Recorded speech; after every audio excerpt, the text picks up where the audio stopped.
Mariam, welcome to our debate on long-term versus short-term rentals. Hello. I thought this would be a good little debate that we could have, seeing as that you look after the short-term rentals here and I look after property management, which of course is long-term rentals. I wanted to see whether you could tell me something. My opinion right now is that short-term rentals isn't talked about as much as it was last year. For example, I think last year it was a hot topic. It still is. It still is? Yeah. Okay. All of my landlords last year were talking about, Adam, why don't I put this short term, I'll make more money. What do you think? I think that it still is the topic because the units under short-term rentals doubled since last year. It grew exponentially. How much units were on short-term last year and how much more units we have this year under short-term rentals. Yeah. Okay. So And you think they make more money? I think if someone is patient enough to wait and do this as a business, like keep it for 1, 2, 3 years, then definitely it will make more money than long-term rentals. Of course, if someone is willing to put it just 3 months and expect, even if it's in December where it's high season, and expect that they're going to make money, unlimited money, then that short-term is not for them. But if they're willing to wait on it, then definitely it's going to happen, that they're going to make more money. Okay, good. If we take, for example, a one bedroom in Marina, for example, and my landlord has been receiving 100,000 per year, long term. Is there a figure to show that if he was to switch over to short term, that he would make more than that 100? Definitely, it depends on the building. Like there is some building where, I won't lie, long-term performs better than short-term, because already in long-term they're asking so much more than the market price because there is some high-end buildings or whatever. But on average, like if it's a standard building, whatever, then he should be making 20 to 25% more if he puts it on short-term rentals. Okay. Yes. Okay. So I understand the peace of mind of long-term rentals, which what you do is that they would be getting this 100K net to them, no deductions, no nothing, and also it's guaranteed. But in short-term rentals, they have the potential of earning more. So it's like a small risk, but it can be high reward. Yeah, I mean, I think there's risk in both now. You know, there's no certainty anymore that, let's say the tenant takes a long-term contract and they pay in 4 checks. Let's say that second or third check bounces. There's no protection for the landlord ultimately. Exactly. Even more so if he doesn't have a property manager. You know, I think either one or the other, they're getting an element of property management. Exactly. But there isn't a certainty. Like how I look at it, I think, you know, short term, there is that down season, right? You know, in the height of summer, it's true that there's less people in Dubai. True. You know, but would you say that the high season outweighs Makes the low sense. season? Definitely. So a landlord should be making 70 to 80% of his income during the high season. The low season is just about survival, keeping their property occupied, because to be honest, it's very important. Like it's better to keep the property occupied on low rates than to keep the property empty. Because you know, also, okay, in short-term rentals we have less people coming, but also for long-term, like it's going to be hard for the owner to find a tenant because no one, very few people move in Dubai in the summer. So the property is just going to be empty in this time, and when you know how Dubai is, like the weather, how it is. So if someone keeps his property locked up, not used for 3 months, you can go in and the smells in there, or it's going to start getting damaged. So it's better to get it occupied, earn a bit of income, just get it, survive the summer, and then in the winter you're going to make up for all the loss of the summer. Okay, Yes. okay, good Yeah. argument, good argument. What would you say in terms of, obviously short term there's a lot more foot traffic moving through the property. In terms of a maintenance side of things, is short term, are you protecting the owner from maintenance issues in the property because of the damage potential holiday makers might make? Yeah, so definitely, but because in short-term rentals there's less wear, believe it or not, there's less wear and tear in short-term rentals than in long-term rentals. Because in short-term rentals, we do the check-ins, the check-outs every few weeks.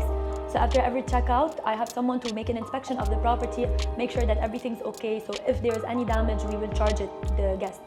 And it will be small damages. How much can someone damage in a few weeks?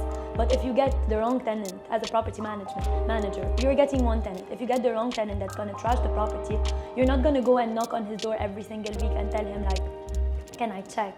how is the property. Sure. So at the end of the year, at the end of 2 years, you can come back, see the property is fully trashed and honestly, I do get the handover of many properties that were on long-term rentals that they want to put them on short-term rentals. These properties are trashed. They spend like month and month maintaining them again. Yeah. Do you think this happens more often if a landlord does not have a property manager though, in long term? Yeah, I definitely agree that the landlord should have a property manager because, first of all, for the headache, we do the same thing. It's included in our package to have property management, but we do the same thing. I think it's very important for a landlord to have property management. First of all, for the headache, he doesn't want a tenant to call him, oh, my AC is not working, or this or that. So there is you make sure to filter the tenant to make sure that he's kind of a good tenant and whatever, and also the responsibility is going to be on you. So, and if stuff happen that are out of control, like when the floods happen, I'm sure no landlord would have wanted to deal with this. So it's very important, I think, to have property management in short and in long-term rentals. This is the benefit. I agree. In terms of security deposit, we obviously take that little bit more. If we're taking a yearly contract, we're taking 10% for a furnished property and 5% for an unfurnished property. On average, we're renting things average 100,000, let's say. So a minimum we're taking 5,000 dirhams. 5,000 dirhams can cover quite a lot of damage. How much deposit are you taking? We do take 1,000 dirham because we cannot take 5,000 dirham of a guest that's staying for 5 days. It doesn't make sense. But we do have we put our properties on Airbnb, so which is a very big company. If anything happens, we can make claims from Airbnb and take the money back from the guest because they have their credit card details. Okay. And also we have holiday homes insurance, of course, and which covers if there's any damage. So we're covered on that side as well. Okay, perfect. I always tell my landlords a benefit of short term because I'm not against short term. I see people success stories from short term, like in the right areas, Marina, downtown. I see some negatives. I've seen some of my landlords, say, "Oh, Adam, I moved to short term and I'm not getting as much as I'd hoped for." Again, I think that's probably. They're speaking to multiple holiday homes companies and they were getting overpromised on rates and then, they're under-delivering ultimately. But I do see the one big benefit is that if the landlord wants to sell, he can sell a lot easier if it's under short term than it is under long term. Exactly. So yes, I get it that there are some landlords that don't get what they're promised, but also at the same time, there's a lot of companies that overpromise. The holiday homes company should make sure that they're giving the right numbers to the landlord, even if it's not what they want to hear. Sometimes, yes, the reality is that long term is better than short term, money-wise. But as you were saying before, also there is this thing about long-term rentals where maybe the check bounces or whatever, but also in the long-term rentals, the tenant has more power than the landlord. This is what I feel. If he wants to extend his contract and he's paying less, the landlord cannot increase his rent. If he wants to vacate, the owner has to give him notice before 1 year. He has so many limitations if he puts his property on long-term rentals, whereas in short-term rentals, it's super flexible. If he wants to end the contract, he just ends it very fast. If he wants to increase the rates, he can increase the rates as much as he wants. There is this flexibility. He can try it. If it works out, good for him. If he's patient enough to wait for it to work out, very good for him. If he's not, then he can switch back to long-term rentals, where the contrary cannot be said. If he's doing long-term rentals, he cannot switch back to short-term rentals. Yeah. I understand, honestly, the benefits of long-term rentals. He has peace of mind, he has the guarantee. He has one person that he's dealing with, his property manager, whatever. But in short-term rentals, it's more risky, but potential of earning more money. Property management is the same for both of us, so I'm not going to mention it. And he has the flexibility with his property. Yeah. Okay. So okay. I think there's risk with both. Exactly. I see more risk, greater reward potentially with short term. I think if, let's say, a landlord has a portfolio of properties, I think long-term may be better for him just because it's easier for him to personally manage his finances going forward. I can forecast in January what his portfolio is going to make him for the full year. You necessarily can't do that because of the seasons. So I think, there's risk with both. I argue my case because Yeah, I'm more I mean- comfortable with it. You know, I don't have any short-term experience. But you've seen obviously what some landlords can make. Yeah, it's a tough one. I think it's the right client. You know, it depends. It's not for everyone, No. obviously. Like, it depends on what you want. Like, if you want to sell your unit, don't put it on long-term rentals.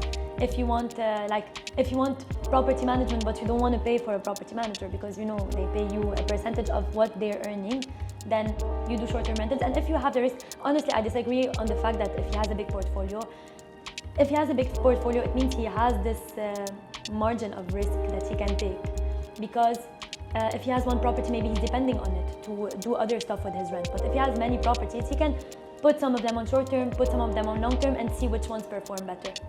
And fair. then, Fair. Okay, he fair can point. do both. Yeah. For me, I see it as a portfolio manager stance. If I tell him at the beginning of the year what he's going to make for that year, he can then plan maybe what he's going to invest from that portfolio. So, you know, so with my landlords, for example, I would say this property's performing well, this property's performing well. This property has increased so much in value, I think it's a good time to sell. Let's keep these two, let's sell this one, reinvest. You know, that's what I'm going to do for a client always. So just looking after their portfolio on a larger level. But they can always do both. Exactly. They You can know. do both. And also, like, if you feel like there's a property that needs to be sold or whatever, he can then also switch to short-term rentals by the time it gets sold, because, you know, it doesn't happen in the click of a finger. So yeah. Yeah. Because I would say, like, let's say a landlord has a villa in Sidra, in Dubai Hills, but he also has a 2-bed in JBR. Okay.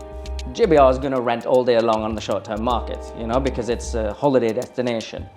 Villas, I don't know, I guess there is demand, A lot. but he could always rent out the villa long-term and do short-term on the Yeah. apartment, you know, so Exactly. I guess, you know, because we're doing this in the same company, we're not enemies. Yeah, you know, exactly. We collaborate. yes, we can guide, you know, one Exactly. portfolio can be managed by 2 people. Exactly, of course, like he can have some properties on short term, some properties on long term, and then when he wants to sell, because you're going to be closer to him since you're managing his whole portfolio. So if he wants to sell, then you sell it for him or whatever. Like, and the risk about long term, I would say, in terms of money, is that if you don't know, it's Dubai, you don't know what happens with the market. If tomorrow the rental prices jump, like, he cannot increase the rent and he'll be stuck. And which happened to many of my landlords, like, they're taking peanuts for their properties and they're worth way more now. Yeah. That's the risk of it. But money-wise, like, if they're happy with what they're getting, then it's headache free for them to do long-term rentals. There's way more benefits for short-term rentals than the financial value. Yeah, okay. I see it quite often actually with landlords who have never had a property manager before. They've never had anyone look after their portfolio, and they'll call me and they'll say, "Oh, Adam, I'm getting this much for my property," and automatically I'll go, "Oh, that's quite low compared to market rate." I want to increase it. So I'll say, "Okay, when is your tenant? When's the renewal?" So it's next month. Okay. So we haven't given enough notice, you know. So it's crucial. I think it doesn't matter what they're doing as long as somebody is managing it, because they've just lost for another 12 months their chance to increase that rent. Exactly. You know, we have a system in property management where we are alerted for every single unit 100 days before the unit expires. You know, so we can get in touch with that tenant, we'll check the RERA index calculator, and then we'll tell that tenant, okay, you know, legally we are going to increase this rent. If they don't like it, they can leave. If they like the property and, you know, they're agreeing to the law, then we'll increase the rent. Exactly. I think it's super beneficial to have a property manager because, like, you know the laws, you know everything. These landlords, they probably have so many properties, they don't have time to look at each and every law. You're there, you like to protect them, to protect their rights, whatever.